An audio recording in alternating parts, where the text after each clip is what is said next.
like a bad fish. Really charging around there in that flow.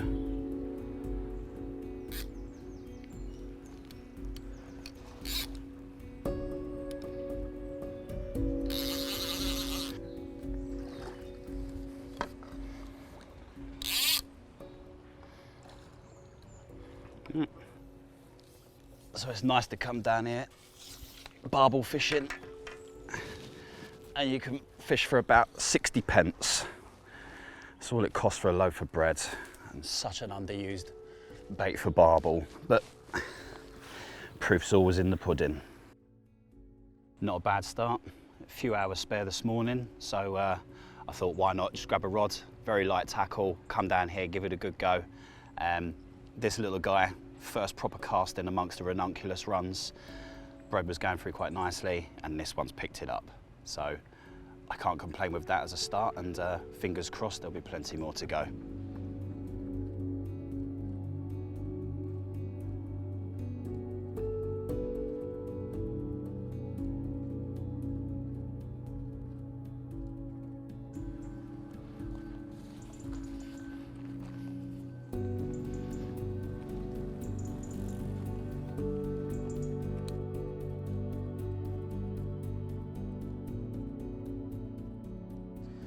All right, I'm just going to pop in this swim quickly, have a few goes in here, run it inside the ranunculus runs along the gravel, and that's it, we can pick up.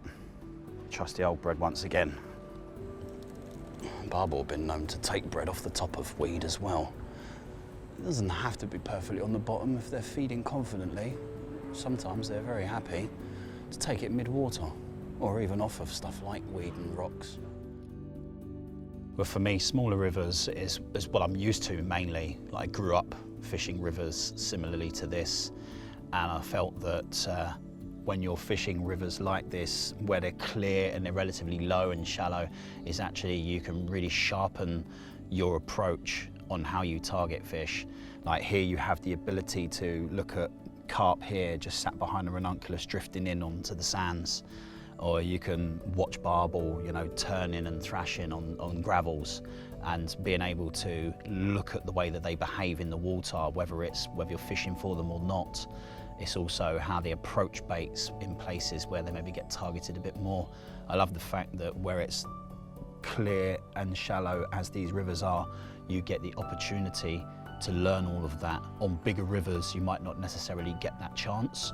So you're more going in it blind, like, I don't know, the Trent, the Severn, the Swale, you know, bigger rivers where maybe you haven't got that much of an opportunity to visually experience what's happening. You know, there's a lot of guessing work going on, whereas on small intimate rivers like this, where visibility is good, you can actually understand exactly what is going on around you. And also when you're actually fishing as well, you can learn how to present baits properly. And second, come on, that's got to be a barbel. There's no way that there's nothing down there. In terms of things like shotting patterns, you can see whether a AAA with your bait weight is too much, whether it's too little, and you can really adjust things by eye. Yep.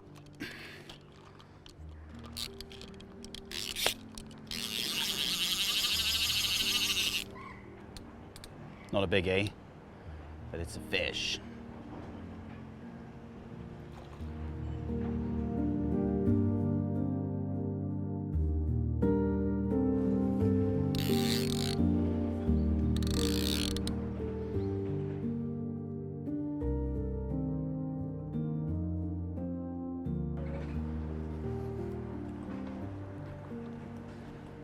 Well, excuse the noise, it's a bit noisy over there. Just something a little off-piste. I know we're here for barbel, but just come along and actually seen two carp milling around in the flow. So just mixing up some bread crust at the moment, make it a nice little bit of flake, bit of crumb, and just going to stick it in the channel there and hopefully get them just to draw back upstream and investigate, because as I say, I know we're here for barbel, but if I've got a chance of a sneaky carp, I'm not going to say no. Many people make the mistake of coming to a place like this and setting up camp and spending 2-3 hours in a swim. But there's somewhere like this that's not necessary. You know, you want to get roving around, you want to go and fish different swims, you want to be able to determine very quickly whether fish are present, and especially when you've only got 3, 4, 5 hours available once a week after work.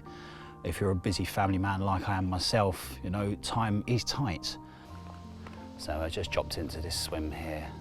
It's on the far side. It's a nice, clear, sandy gravel run. And I know the barbel do tend to hold on the far side. So the idea is to run a bit of bait just on the outside fringe of the vegetation hanging off the far side and hopefully tease one out. This is one of those swims that you can actually get more than one. So I'm just going to get and flick a bait upstream. Hopefully it can keep on that line and get one. But first get and dunk that bread and squeeze the air out, otherwise it's just going to float down. The idea of not using too much shot in swims like this is that the bait behaves as naturally as possible.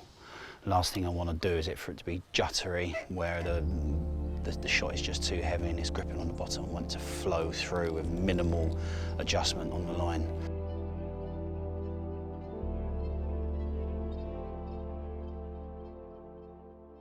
To be sat in 2 swims over a 5-hour period, I feel is probably not really time well spent.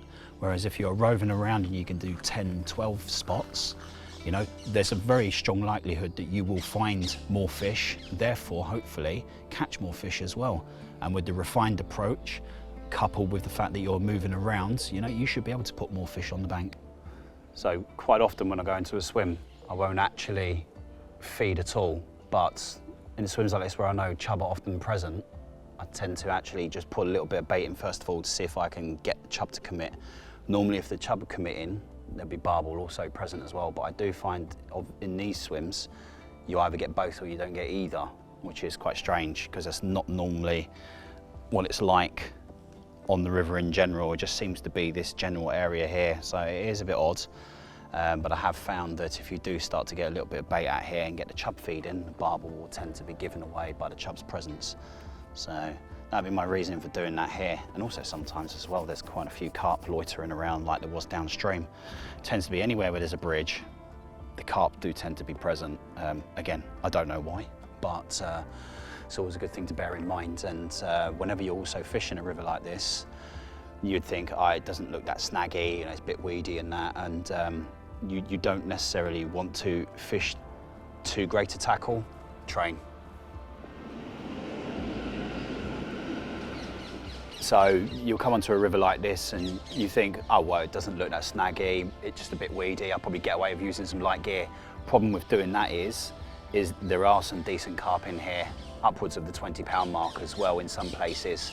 So you do obviously want to make sure that you've got tackle that's capable of obviously landing them too.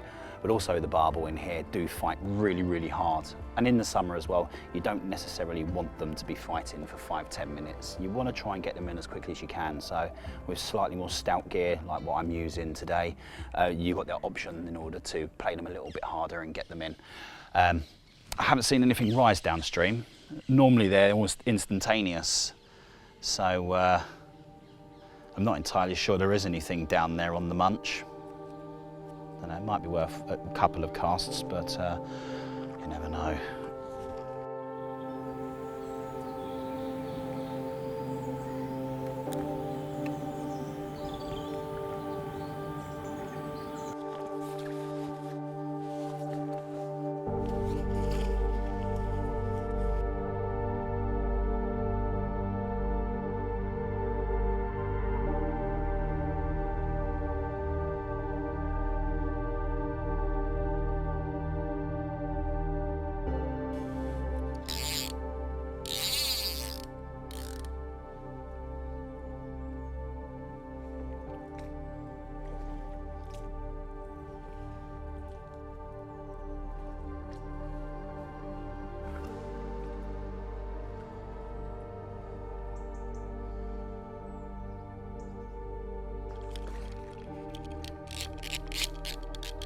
Ah, gone!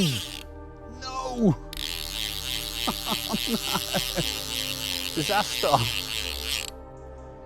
No. Oh, that's a great bite as well. That was a great bite.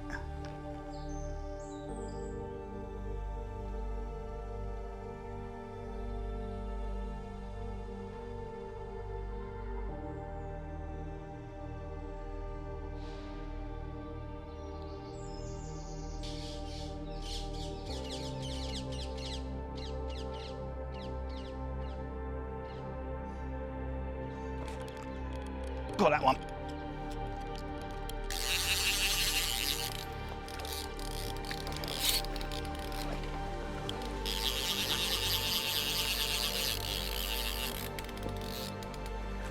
Come out, come out, come out. Come out, come out, come out.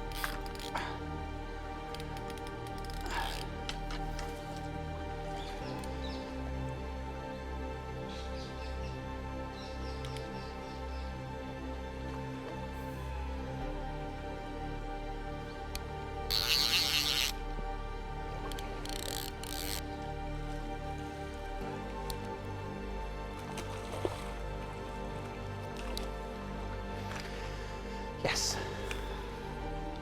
that was a pucker battle. Another Thames Trib torpedo.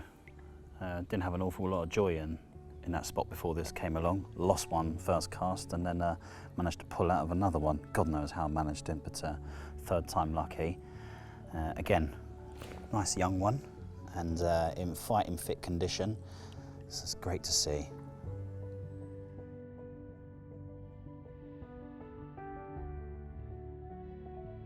So a few pros and cons when it comes to rolling meat as opposed to float fishing.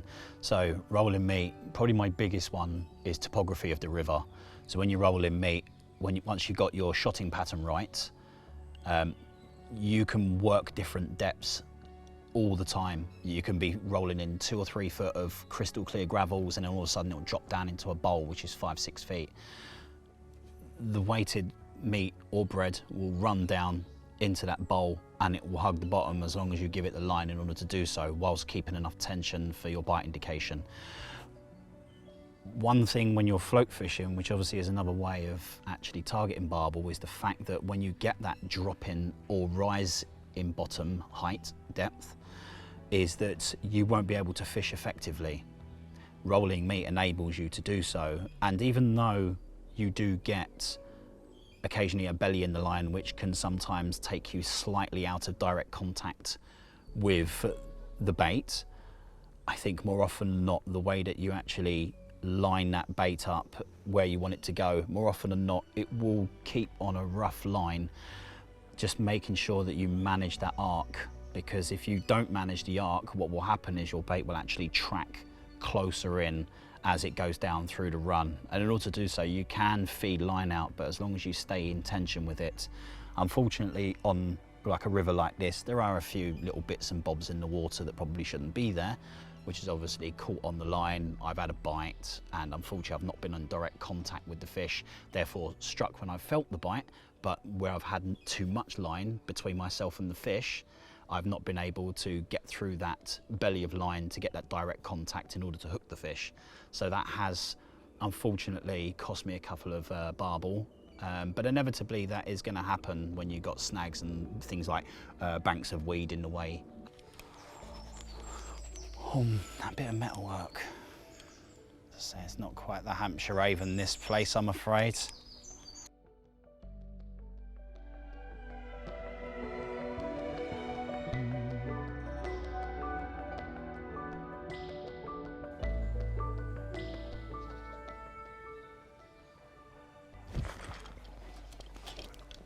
That deserved the fish.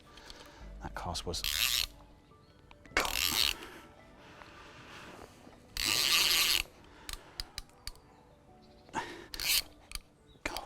it's so strong, that flow.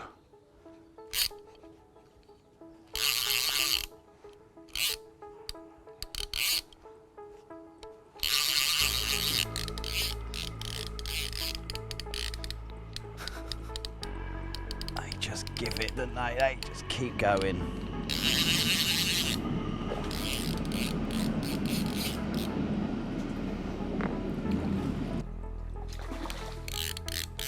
This one's not ready yet.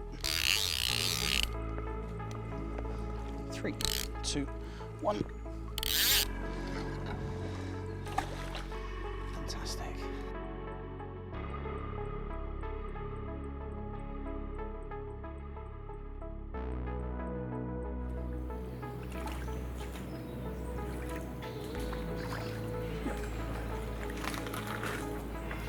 Oh, get out, get out. Yeah, that's a slightly better fish. Oh, it just wants to go straight under there again. Oh. Oh, has he gone solid? Let's see, caught on. There we go.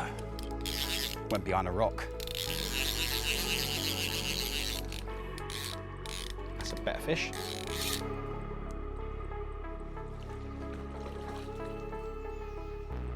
God, they just want to go straight for them snags.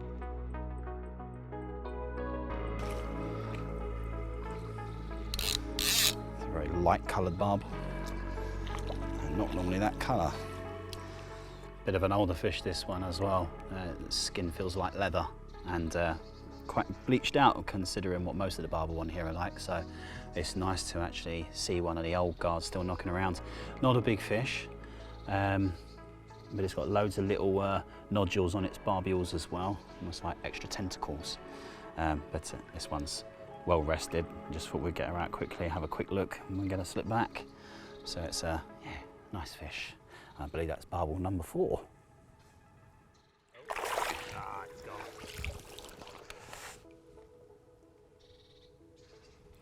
Well, I thought seeing as we had an action-packed morning, I think it was probably a good time just to take a 5-minute break and just go through a couple of bits.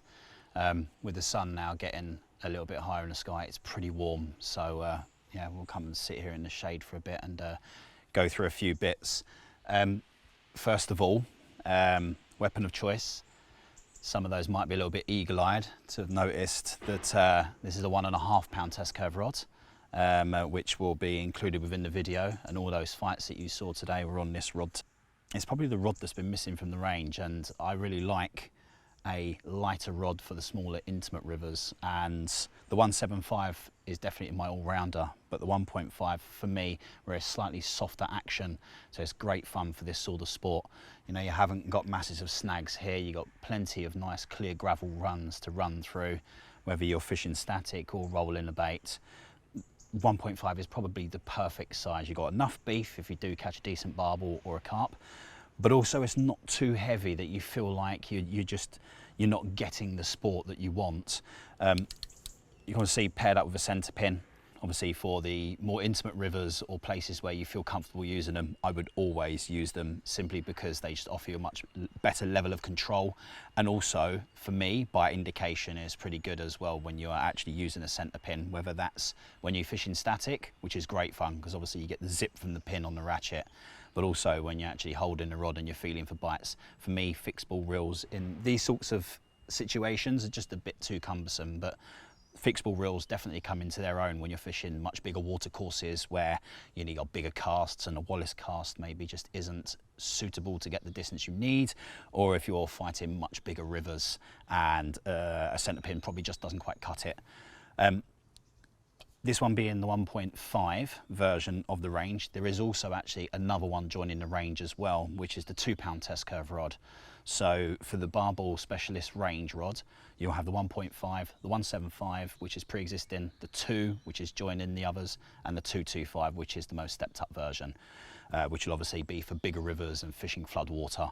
As I say, the 1.5 will certainly come into its own on more intimate rivers to medium size, and that's for anglers who obviously want to experience like really good soft battles with a nice forgiving tip, but also not being too beefy, that if you were to come across some slightly smaller fish like chub, you still get to experience a good quality fight.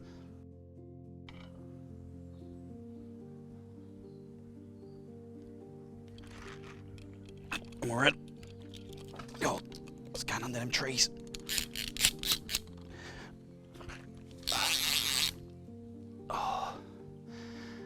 God, 8.5, hang on. That's the best fish of the day as well, that. Oh no! Oh, he's just done me.